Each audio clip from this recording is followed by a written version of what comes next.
Hi guys, welcome to this live training session. I finally remembered to get it right. Hello, how are you? How are you getting on? Hi Donald, whenever you pop up. Yeah, I'm just looking at the comments to see how many seconds in it is before he comments. Yeah, there's a 30-second delay, so it'll probably be 31 seconds. There we Yay! go. 24 seconds. Well done, mate. Good to have you here. Right, guys, today, actually, no, Tim, what have you been doing this week? Well, I'm not going to tell you the story that I've just told you, because that's all a bit of yeah. I can't talk about that one.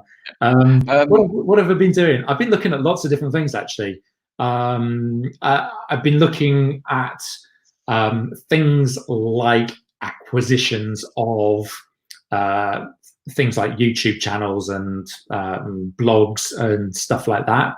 But also I've been going back to basics with a lot of stuff. So been looking at diving into some of the analytics on our site.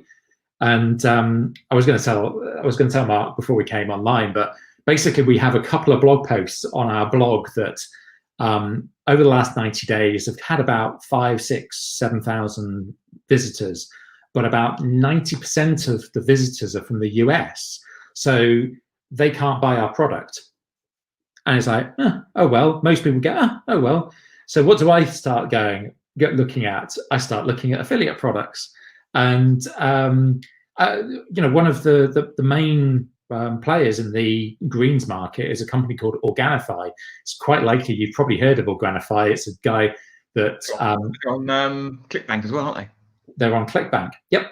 So they're on ClickBank, but you need to be whitelisted before you can actually start promoting through ClickBank.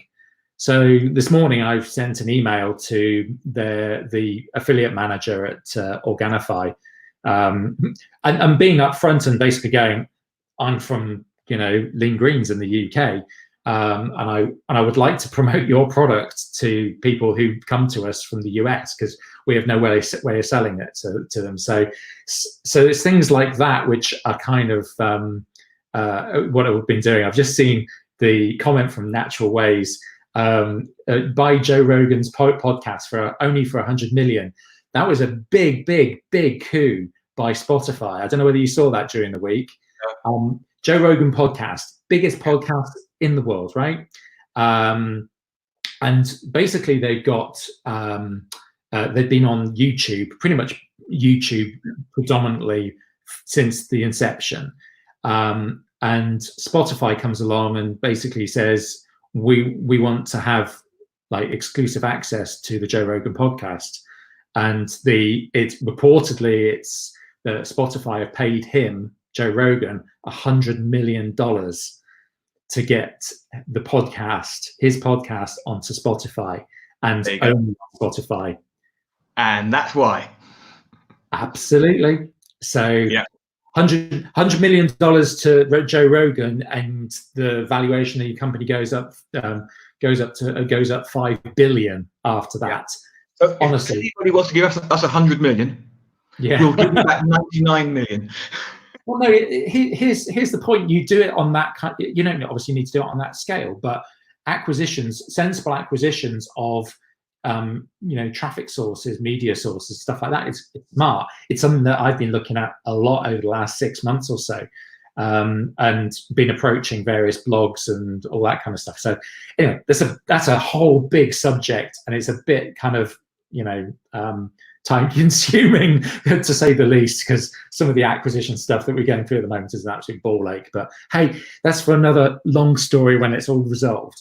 So basically, well, I actually realised halfway through the week, when lockdown finally ends over here, I'm actually quite miss it, because I got no distractions whatsoever, so I'm getting loads of work done, and because I've got this crazy theory during the week that because I've got none of the daily stuff happening, right? So don't have to think about driving down the hill. What time do I leave? How do I miss the school traffic, right? I've got way more bandwidth in my brain. So the ideas that are coming out are just like twice as much as normal. So yeah. So I'm going to miss. I'm the only person in the whole world who misses lockdown. Must be like a social bastard at the best of times, but yeah, I'm a social failure myself, but I would like to go to Edinburgh at some point and actually see other human beings. Yeah, it's one of those. Somebody Anders has just noticed the haircuts, the shearing of Mark's. Yeah, I've had a set of sheep shears. So my response to it is he no longer looks his age. Yeah, exactly. Take that as a compliment. Take it however you want. Right, today we're talking about how to find or identify your first or your next product. Okay, so as ever, we let Tim start because he's always got the best stories. I don't have the best stories. No, I think it's an interesting subject to go into because it's like we've been going for 8+ years now, and we've gone through phases where we've launched lots of products in one go, and then had to scale back again because some of them didn't sell and all that kind of stuff. And I wanted to find a better, more consistent way of figuring out which products people actually want to buy. And there's two ways of looking at creating new products. You could create something that's never been created before. The problem with that is that you're basically you're at the mercy of it's like there is no market for it. Absolutely, most people have come up with the interesting stuff already, so it's a good idea to clone. Example for that: Tesla are probably the #1 electric car manufacturers in the world. The first electric car came out in 1890. Yes. It's not new. They went nowhere, absolutely nowhere. And even in the 70s and 80s, people were testing it. No. And finally, all the mistakes have been made. And Elon Musk came along and went, you know what, we'll do this, this, and this. So, yeah. No, absolutely. So one of the things that earlier in the year, I think it was January, I think the email that I sent out, I can't remember. I think it was January. January, middle of January, I sent an email out to our customers. I'm going to see if I can share my screen. Hold on a second. Where are you? StreamYard, share screen. Yeah, that one. Share. As long as Marky Mark lets me share. There we go. So I sent an email out mid-January to our top customers. And the way I distinguished our top customers is, we were talking about this last week. It was a segment that we have, and I basically said anybody who spent more than £250 with us is considered a good customer to us. So we sent this email out to them, and it basically says, I need to ask you an important question. Because you've been an amazing customer of Lean Green's brand, I thoroughly respect your opinion, and I want your opinion on the future direction of Lean Greens, specifically what types of products we should be launching. This next 12 months, we'd like to offer more of the types of products you already like buying, specifically health and nutrition products we don't currently offer. We really want to involve you in the process of developing the next products we release, everything from the type of product, the naming process, and involving you in the launch too. So answering these questions is the first step. 1, what other products do you already buy from other brands that you consider important health and nutrition purchases? This could be drinks, vitamins, bars, snacks, skincare, let me know. And 2, if I had a magic wand, what other products would you like Lean Greens to create next? Thanks for taking time to respond. We will feedback the results and responses when we get them. Thanks for continuing to be an amazing customer. Now, one of the good things with this is that we sent that out and we got an amazing response. I think we got about 45 responses to that, which, considering it was a fairly tight audience, I think it was about, I'm trying to remember, I think it was probably around about 800 people that we sent that email to, maybe less. And we sent it to that audience. There had to be active customers, i.e. they were currently buying from us. And we got a whole bunch of different replies from people, which were really useful. Everything from protein powders, the flavors that they were having, you know, protein bars, collagen products, and they told us exactly what they were buying, who they were buying from. So down to the brand, where, you know, what stores they were going to, whether it was from Holland and Barrett or whether it was from, you know, monstersupplements.co.uk or, you know, whoever it was, they were basically telling me what they like buying. So the next step for us was to collate all that information. We got loads of data for it, and like, so the top one was, the top request was actually for protein bars, so like snack bar type things. Problem with those is that for us to actually get those created is, you know, quite large minimums. It will cost us a lot of money to create. We are still intending on doing that. Obviously, then COVID happened in February and March, and so stuff has stalled on that. But one of the other products that came up was actually some of the vitamin products that people are buying, and specifically vitamin C. And so we delved into the vitamin C market to see what was out there. And a lot of it was basically a load of rubbish. It was all synthetic stuff. It didn't fit with our brand and didn't fit with our ethos and our values. And I wanted to do something that actually works with the type of customers we have. Because we have a really good relationship with our contract manufacturers, we basically, you know, I got on the phone and I said, okay, we're looking to create vitamin C, but we don't want to do a synthetic one. What have you got? And the guy immediately said, we've got this product, we've got this particular ingredient. It's like, send over a spec of what you want and we'll create it. And that was pretty much it. That was the process for creating that new product. The important part of it, though, was involving the customer at the start.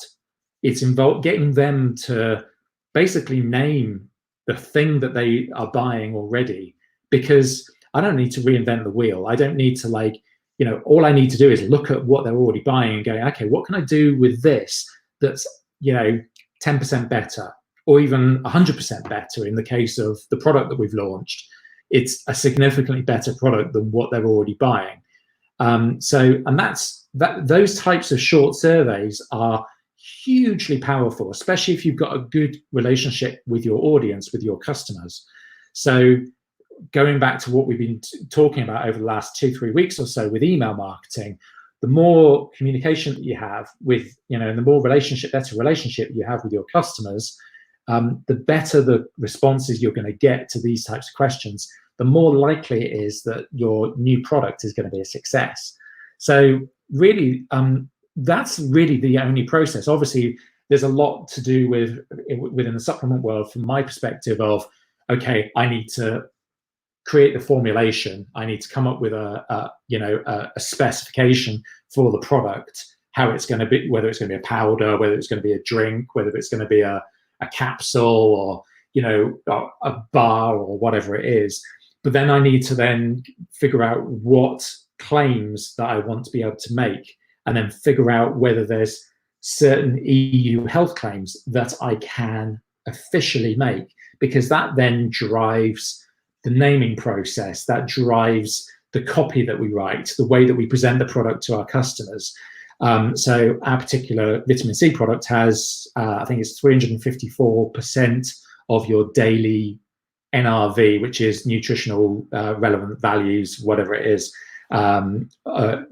for vitamin C. So we can make certain claims about vitamin C, which is great. It makes the copy much easier to write, makes us the emails that we send out much easier. And when it comes to actually launching it, we go, because you told us about this, you know, 4 months ago, we've now got the product. It's here. Off you go buy it. And all of a sudden, we make sales.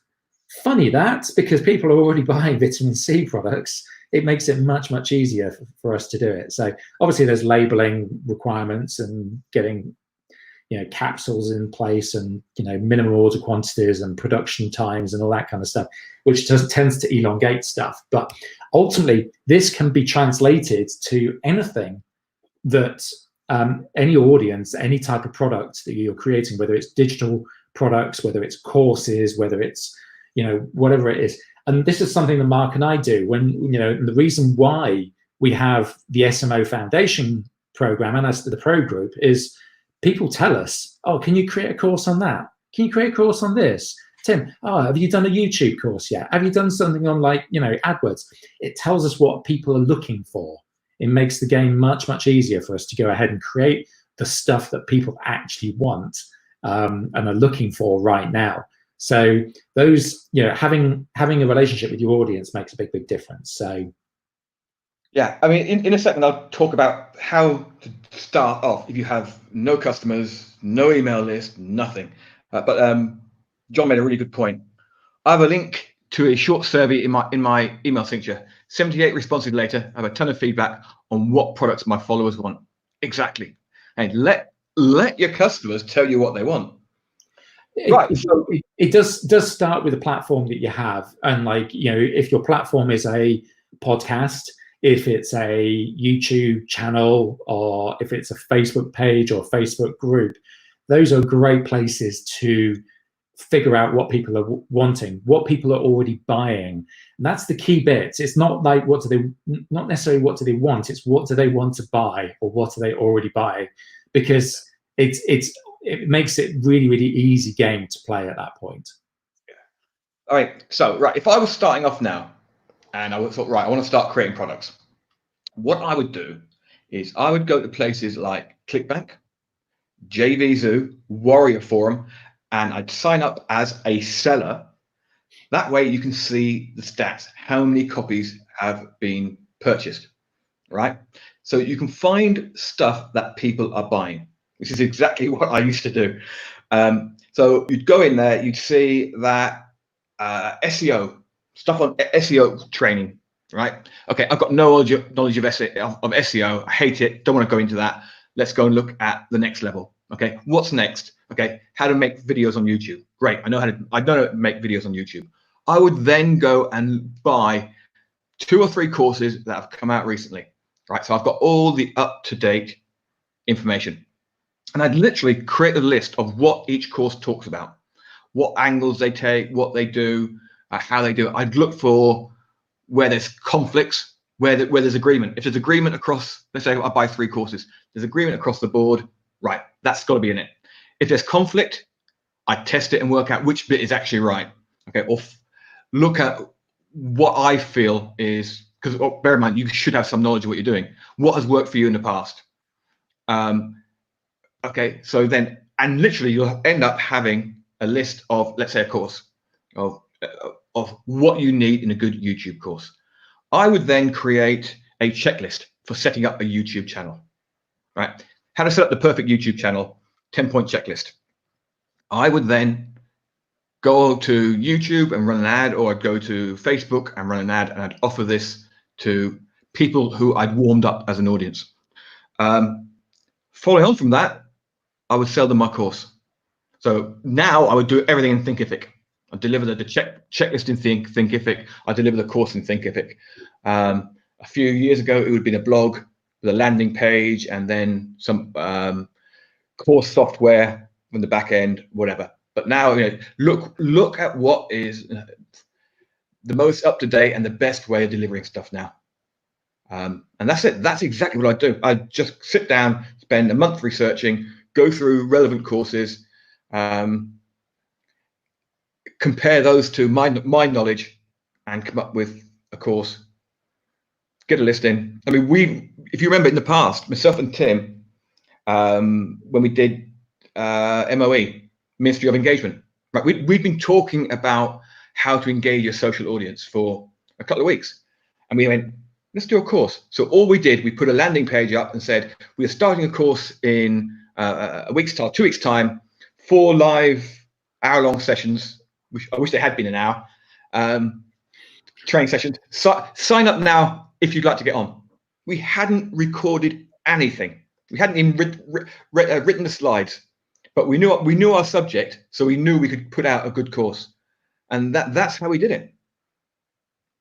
I think the challenge that a lot of people have with creating something for the first time is that they think they need to create something completely brand new. as in like it's a brand new idea or a brand new subject and come up with some mega new system. And it's like, yes, to a certain degree, it's your mechanisms are going to be slightly different, but ultimately the actual thing that you're teaching, if you're creating a course, is essentially the same. It's like, I've created a vitamin C product. There are plenty of vitamin C products already out on the market.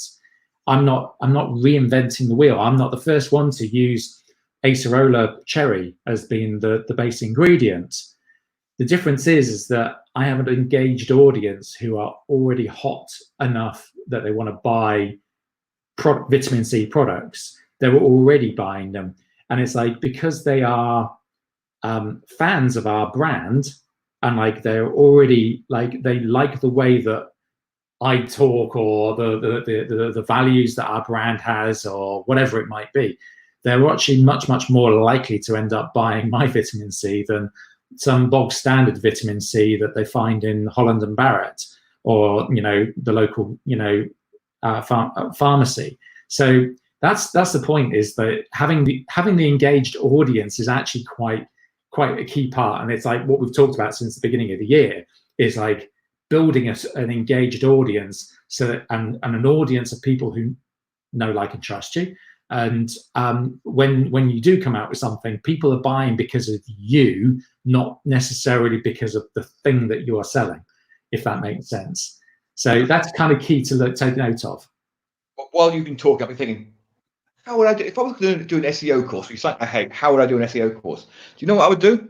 First, I would go to Brian Dean's blog, and I'd read every single post he had on there, and I'd make notes. Next, I'd go to YouTube, and I'd watch his YouTube channels, right? Because what's in his courses, which is his $2,000 courses, a lot of it is on his YouTube channel, or else he wouldn't be able to build a course. He wouldn't get people engaged, because you've got to give away a lot of your good stuff. I'd then find a tool like Page Optimizer Pro that myself and Tim use, right? That has got the basics of SEO in it. It tells you what you need to do on each page, right? So then I would find a blog. In fact, go to Flipper and buy one, maybe. Okay, go to Flipper, buy a blog for $50, $100, and then run a case study, a 30-day, 60-day case study based on everything that I've learned, and then sell that case study. There you go. There's your next product. Who's going to do it? Who's going to do it? See, the thing is like, the other way of creating products is, I've done this with plenty of times before, is I partner with an expert on something else. I do the marketing, they do the expert thing, and, get them to create the product, get them to support the product. Essentially, UX is the marketer for it.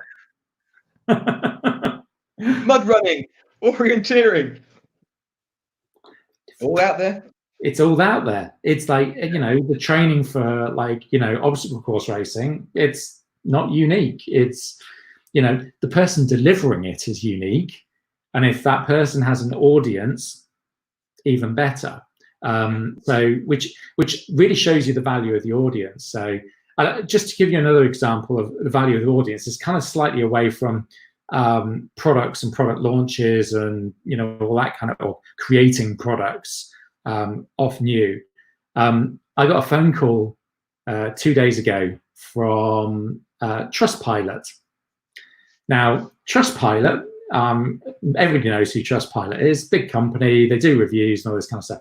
And this particular lady, she said, "Oh, somebody's left a review for your business, for your website on Trustpilot, and it's a really great review. It's like blah blah blah. We'd like to give you a free trial of our software to try blah blah blah, all this kind of stuff." I'm not interested at all. Really not interested at all, because I've gone through like the mill with various companies, and I was like, "Just tell me straight, how much is it?" And she said, "Well, how many customers are you getting? How many orders you get every month?" And I was like, "Get this amount of orders." And I was like, she was like, "Oh, well, at that kind of level, it's probably around about £350, £400 a month."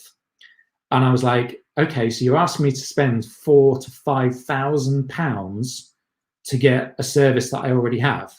She said, "Oh, no, we send all the emails out for you to get the reviews, and blah, blah, blah, all this kind of stuff. And I was like, I already have a relationship with my audience. I can just go and ask them to leave reviews for me. And I was like, so this person's left a review for us on your website already, and I haven't had to sign up to your service, right? And she was like, yeah, that's right. We have a free plan, but you don't have all of this other, all of these other benefits. And I was like, and she started getting really, really pushy with me. And when people start pushing against me, I start pushing back. Very, very powerful marketing principle there. If you're pushing, people push back. They don't like being pushed into something. So I decided to use that experience. I sent an email to our audience, my customers, and said, I've just had a pushy salesman on the phone, told them the story about Trustpilot and that it was going to cost me £4,000 for a year's subscription to Trustpilot. But I don't need to, because you could just leave a review for me and I don't have to pay for it. I can sign up to a free plan and I don't have to pay for it, but I still get all of the reviews. And I was like, if you'd like to leave me a review, just go to this link and go and leave me a review on Trustpilot. And I'm sure every time I get an email, every time I get a new review, I'll probably get a phone call from Trustpilot again with the pushy saleswoman again, kind of thing. And I said, if you do that, just send me a link. If you do leave a review, just send me send me a link back to say that you've left a review, and I'll send you something for free. Yeah, I'll send you one of our products for free. 17 reviews later, honestly, my audience lapped that up like an absolute good one, honestly. But it just shows the power of actually having that audience to hand. And like, I've suddenly got 17 5-star reviews on Trustpilot. I was listening to something during the week, and it was a recording of a guy who getting a sales call at home, but he pretends that he's a detective investigating the murder of whoever the guy's called. So the guy was can't remember what he was trying to sell cable and satellite, right? So the guy went, "How do you know him?" Okay, hang on there, and he just calls out like, "Can you go to the local police in Littleton? We've got a suspect." The guy was panicking on the other end. It was brilliant. Oh dear. No, right. Thoughts on working with experts who aren't teachers? Perhaps any systems, templates, resources to help those folks create good information products. That's kind of your job to a certain degree, is to guide them, John, because in reality, a lot of these guys, they know their subject really, really well, but they may not be the best way of presenting it. However, people forgive you if you're not a great teacher, if your content's good. And it's like, there's plenty of examples out there. I think of people like, say, for example, Dan Kennedy, and the not so late Dan Kennedy. If you've ever seen him speak, he's not the most engaging speaker in the world. In fact, he's probably one of the worst speakers I've ever come across. And yet people listen to him and people buy from him because he just presents in his normal grumpy old man fashion, and people lap it up because it's great content. It's great information that people can take action on. And that actually comes across way better than the slick teacher who is perfect and polished and all this kind of thing. So whenever I've done any courses, I don't edit stuff out. I when I do live things like this, I and R and all of that kind of thing. If I did the perfect polished presentation, it probably wouldn't come across as well. I make mistakes. If you went back through a lot of the SMO live calls that we've done, whether it's the Friday live thing or these trainings, I've made mistakes and I've gone, oh, hold on a second, rewind, done that wrong, explain it in a different way to hopefully get it across. So, your role in this is basically going, okay, let's put this into a format that actually will make sense to human beings. So it's not some complete nerds fest. Try to put it into a system, and you can guide people on an expert on that and putting it into a cohesive system. And then your role is basically to market that system. That's basically it. What you can do, there's a couple ways you can do it. You can interview them, just like we're doing now. Okay, have a strict absolutely strict format where you're going to ask question, question, question, question. Okay, so you're basically going to draw the answers out. Once people get over the I'm shy, I'm on a microphone, there's a camera, right? It'll just flow for them. If they know their topic, it will flow. That's the key. It's like the expert, the true expert, and you can tell this with any subject that I feel comfortable with, things like email marketing and like, you know, Shopify and a lot of the technology stuff. I don't need notes, you know, I don't need like, you know, a slide presentation at all. I could talk for hours on that stuff without needing that guide as such. So it flows, and the same should be the same for your experts as well. If they know their subject, they should just be able to talk. And after the first few minutes, so use the first few minutes just to chat, because people do get nervous. But once you hit them with a question that they're comfortable with, it'll just flow. It's like we've done. This is the 73rd show we've done. I think we've probably spent about 20 minutes in total planning what we're going to talk about. Yeah, all of them together, not per session, for all of them. 52 shows, plus the 50 before that as well. The 50 last one we did, the escape plan one. Honestly, we never. What pisses me off is sometimes when I'm interviewed, people say, "Okay, I'll send you a list of questions." I have to say, "No, please don't send me. I don't want a list of questions. I want whatever I tell you, I talk about, to come naturally." Hence why some of my 10-minute interviews turn out to be half an hour or an hour, because I can't shut up. Yeah, it should be hard to shut these people up. So yeah, interviewing somebody is a great way of doing it, but as a way of getting over that barrier. But it's like, you know, getting somebody to record themselves, do videos, is sometimes quite difficult as well. So if it's like, say for example, I've done a lot of stuff with people for exercise programs. About 5-6 years ago, I did, or maybe even longer ago now, that's 7 years ago, I did something for a friend of mine who runs a company called The Ultimate Sandbag, which is basically a guy called Josh Henkin in the US. Very, very well respected guy in his field for, like, you know, understanding functional training methods using his particular tool that he created. And we created, one of the hardest things getting him to do was the videos to demonstrate the exercises. He could create programs, that was the easy bit, but actually getting him to record the videos of him demonstrating the exercises and the workouts, that was more difficult. But it's things like that where you just go, it doesn't matter if it's like, you know, the way I guided him was basically going, just even if you're just teaching your wife how to do the exercises, do that on camera, and that's the best way of doing it. So, like, you know, if you were teaching your wife how to do these exercises, you'd be able to do it. Just do that. Just stick a camera up off of that, and that was the easiest way I found of doing it. And it's the same no matter what the subject is. It's kind of like the SEO expert. It's like, okay, SEO expert, teach me. How would you teach me how to do this thing? Like, you know, I want to do it live, and you just basically record that conversation of the expert teaching me how to do the SEO for, you know, XYZ, and that's one of the best ways of doing it. Or just, as I interview them, then transcribe it into a document. Get someone to write the document up, or write it up yourself. Get them to check it. Get them to add other bits, and you've got a product. A lot of the time, like when you get, if you were to get somebody to teach you how to do it, it's like, you know, as an expert, like, interviewer, if somebody says, if I say to the SEO expert, so, can you teach me how to do the SEO thing? Oh, great, excellent. Okay, teach me on camera. What's the first step? Okay, the first step of the SEO, Tim, is you need to get your on-site SEO sorted. So you need to do this, this, this, and this. It's like, okay, can you tell me why that's important? Why do I need to do that first?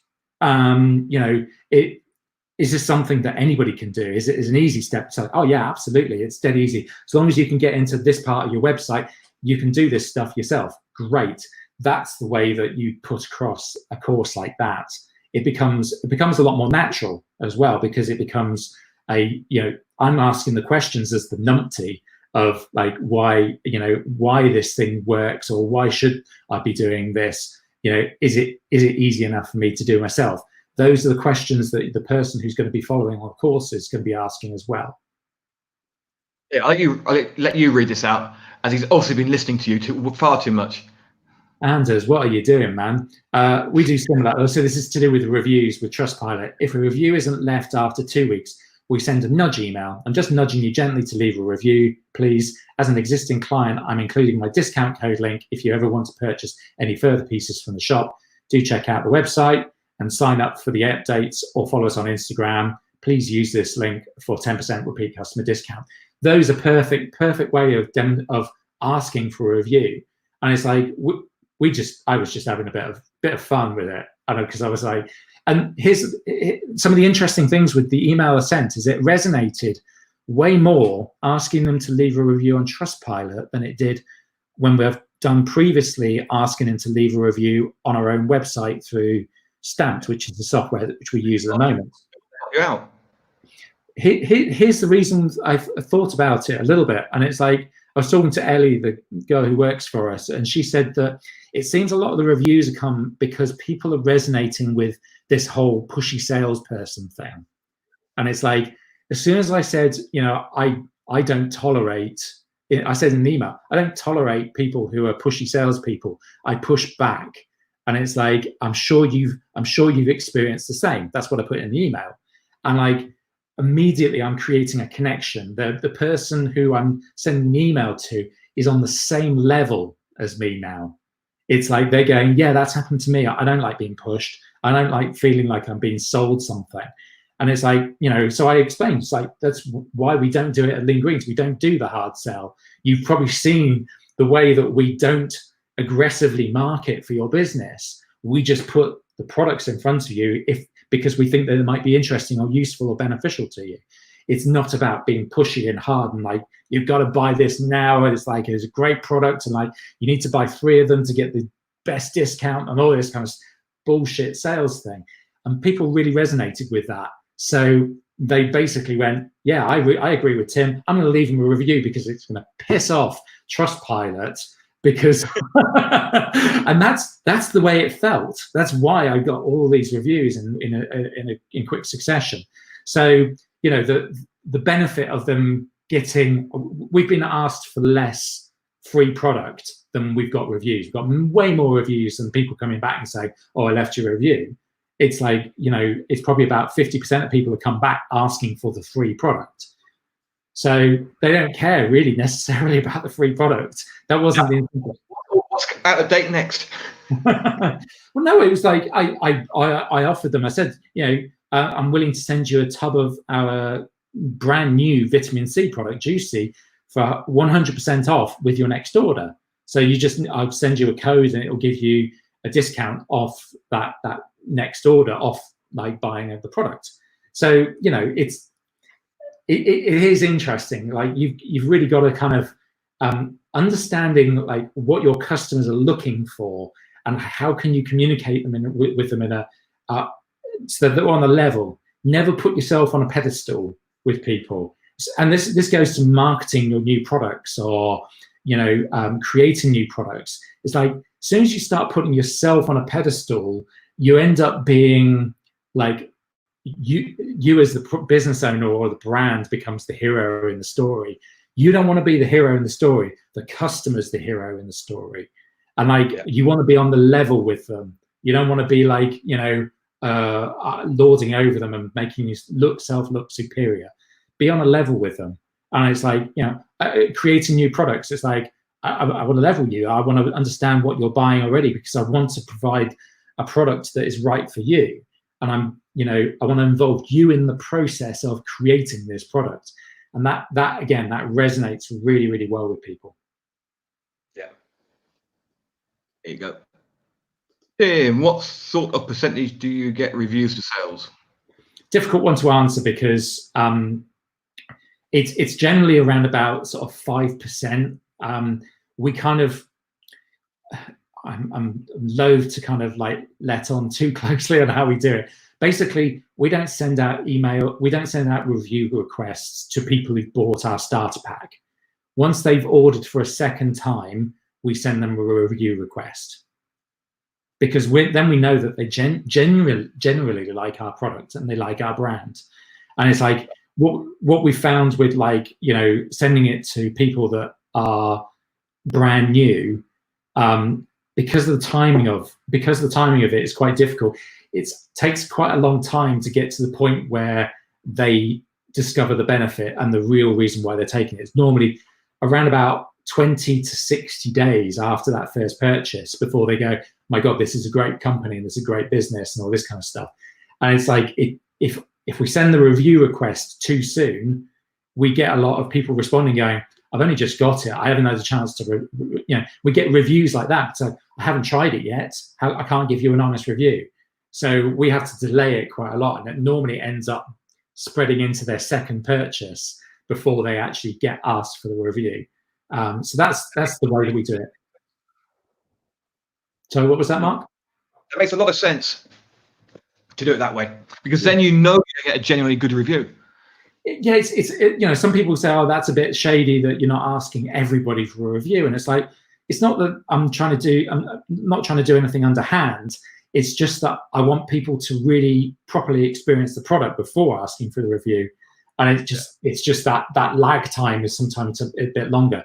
For Anders, like for his business, it's like a lot of the time, if you're providing a great service and like people are loving their product, the piece of furniture they've got, yeah, immediately ask for a review, literally, like, you know, the day after that they've had the thing delivered. And like it's sat in their house in position, and they're sat in that nice and comfy new sofa, they're enjoying, you know, filling their new wardrobe or whatever it is that they bought. They're enjoying it at that moment. That's the time to send the review request. I quite often look at his reviews because they're always excellent. People have experienced on Etsy. The reviews that were coming from Etsy were like probably the top 1 or 2% of anyone on Etsy. So yeah, it's interesting that, you know, it's different for different businesses and different brands. It's like ultimately you want to the service that you receive for that kind of business, for furniture, mid-century furniture, I think it is, isn't it? You know, the service that somebody receives, if they've had a great experience buying from you and they're experiencing that thing immediately and seeing the benefit and they love the way it looks in the house, that's the time to get the review. For our product, it's like, okay, people don't really notice the service or the benefit until much further down the line. It's like, it's once they start going through our email sequence a little bit more and they start to discover more about our brand, that's when they really get to experience our service. Once they bought for the second time, they realize that we're a friendly, approachable small team of people who make them feel like family. And it's like that's when they see the service, and that's when I want to get the review. So, you know, it's important that the timing of such is important. But again, it's like we sent that email for the Trustpilot thing. We sent that email out to all of our customers and all of our prospects as well. And it's like we suddenly started getting a whole bunch of new customers who were on our prospects list who hadn't bought from us yet, but they wanted to experience what we're talking about, kind of thing. They suddenly start to trust us more. So they're now buying because they've seen this whole Trustpilot conversation. Marketing's weird, isn't it? It is. And it's one of the things that I find quite fascinating. And it's like, I was watching a video the other day, which I thought was quite interesting. Again, this is kind of going a bit off topic, as we tend to do. But it was to do with audience and people purchasing something from you. And it's like, what is building an audience? And building an audience isn't making a sale on Amazon. It's not making a sale necessarily on Etsy. It's basically, it's capturing an email address. That's what it knuckles down to, is if you can capture an email address and create a bond and engage with the audience, that particular person who signed up to your email list, once they created a bond, it makes it much, much easier to sell something. Funny that, really. But it sometimes it takes a little bit of extra work.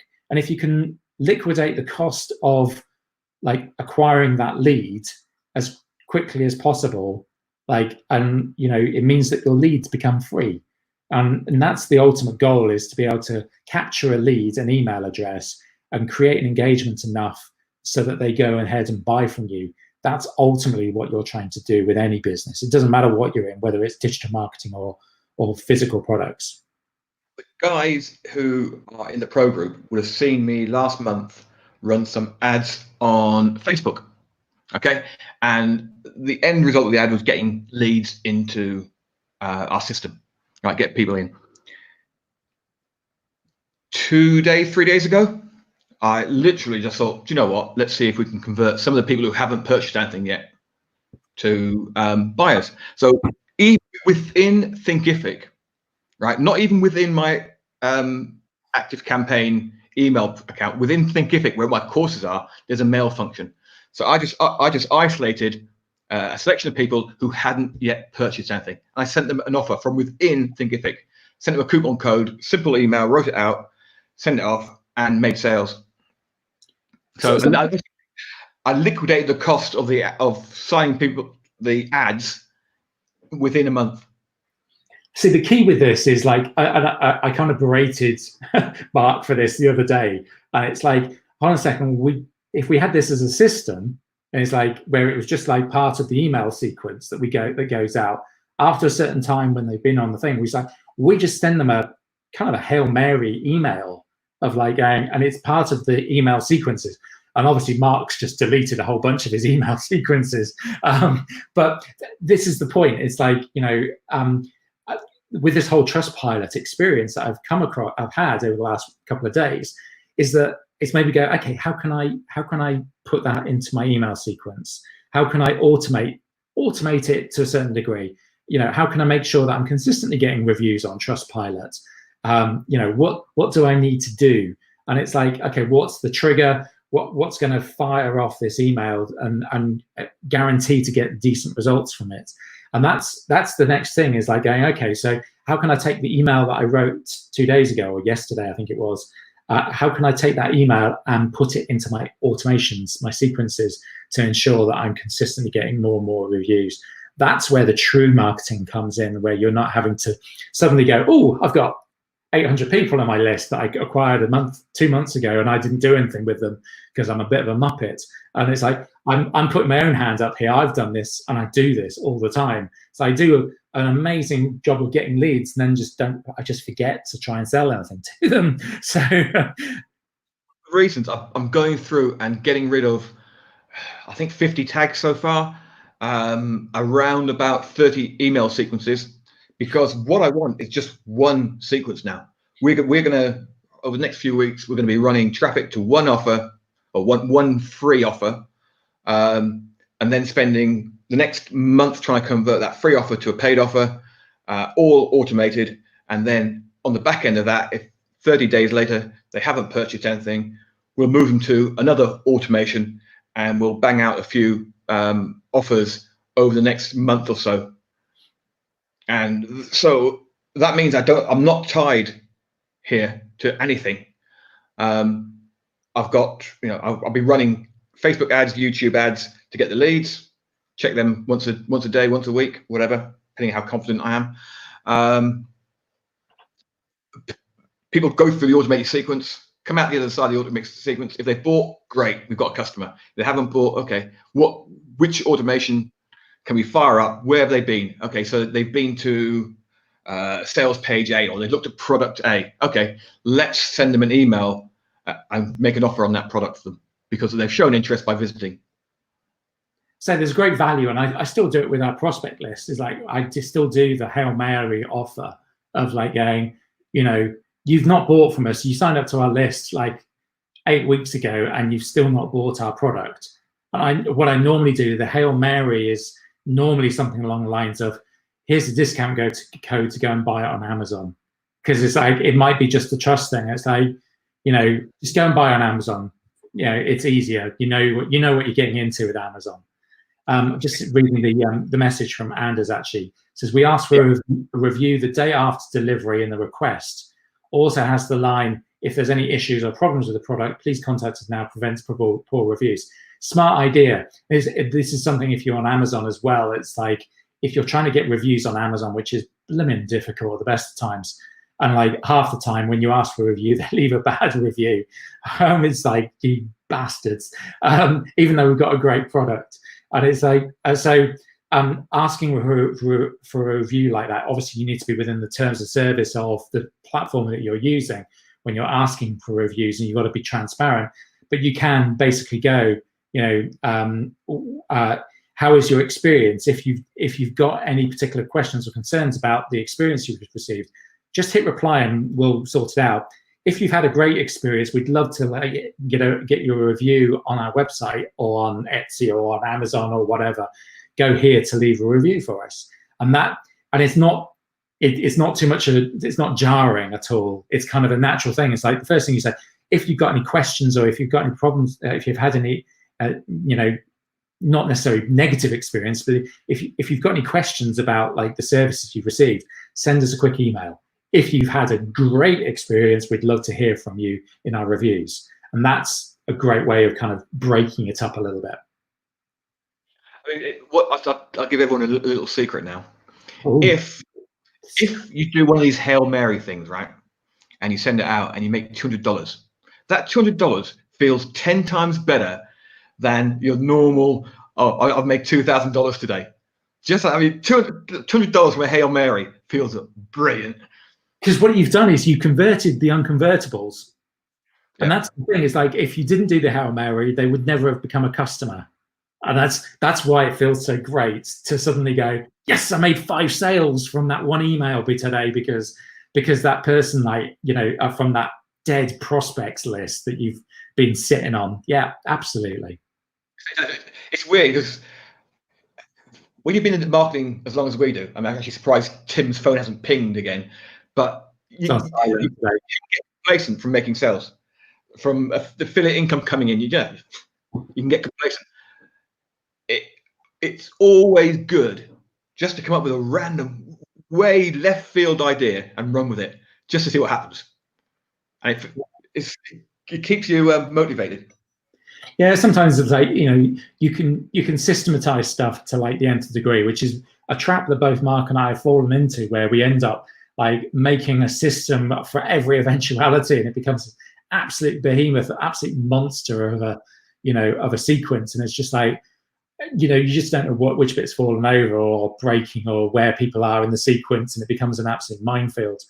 And it's like, the key is to try and keep it simple, but at the same time, leave yourself a little bit of wiggle room. It's like we've been talking about internally. It's like, how can I get more people onto our subscription program that should be on our subscription program? It's like, what do we need to do to convert that person? And so, yeah, there's there is always place to doing these ad hoc Hail Mary type marketing requests, and like people who've dropped off for whatever reason. And it's like, you don't know the reason why. They might have just forgotten, or their credit card expired, or whatever. You don't know. They just get busy. People will just get busy. Obviously not now, because nobody's busy at all. But if you can get somebody to get out of complacency, and you can jolt them out of that complacency to actually take an action, that's what marketing is all about. Because ultimately, people get hit with so many offers and things all of the time. It's like, how can you present it differently, in a different format, in a different media, and a different message? Something that's just going to, I think the email subject line, I'm just going to see if I can dig out the email subject line from yesterday, because it was campaigns. Because I did one last week, or the week before, useless apps on my phone, which was the TripAdvisor thing, and that got a great open rate, but the subject line for the one yesterday was, I got a call from Trustpilot, and then the preview text, the second line was, the pushy salesperson, and that was the subject line. That was what got people to open.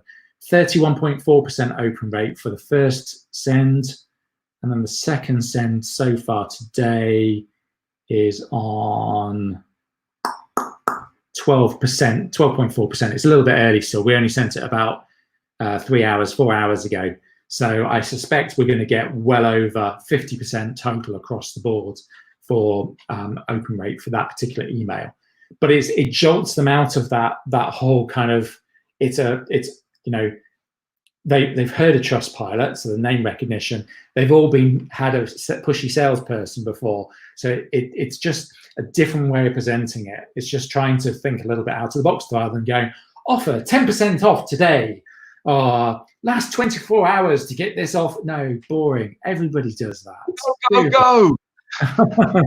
This is your last chance. We've opened it just for you for the next 12 hours because we feel that people missed out. Oh, really? So many emails saying it closed at midnight and they were out and they go away.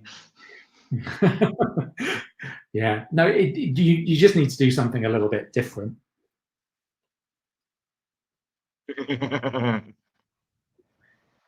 Yeah, exactly how you do it. Not.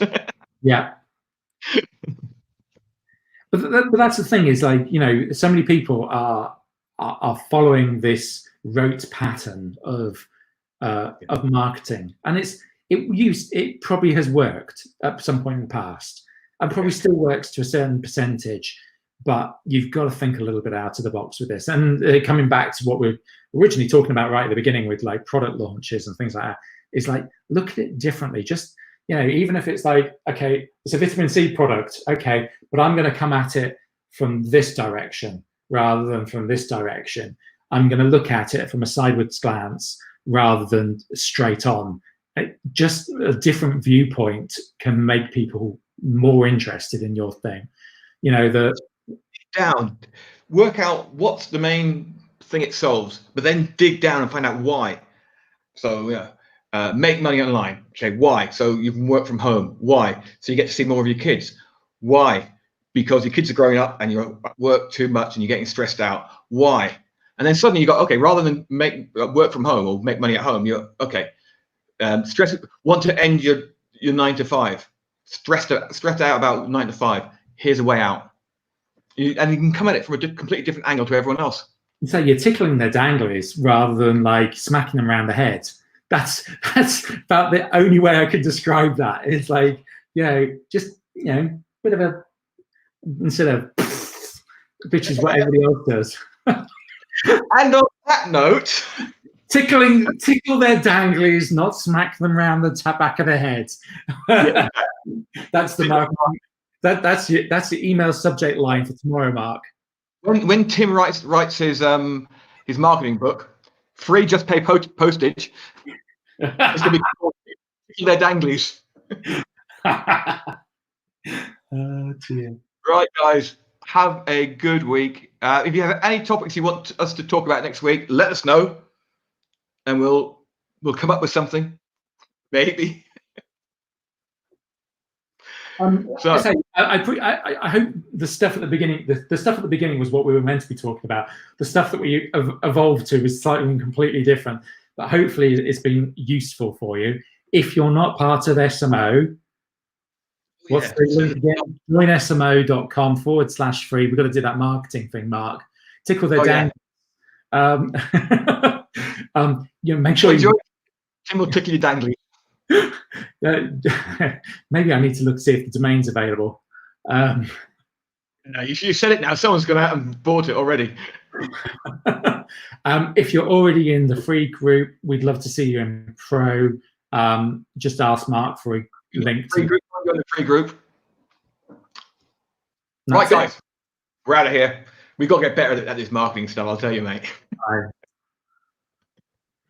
Have a great weekend, guys. Bye. Shut up, Siri.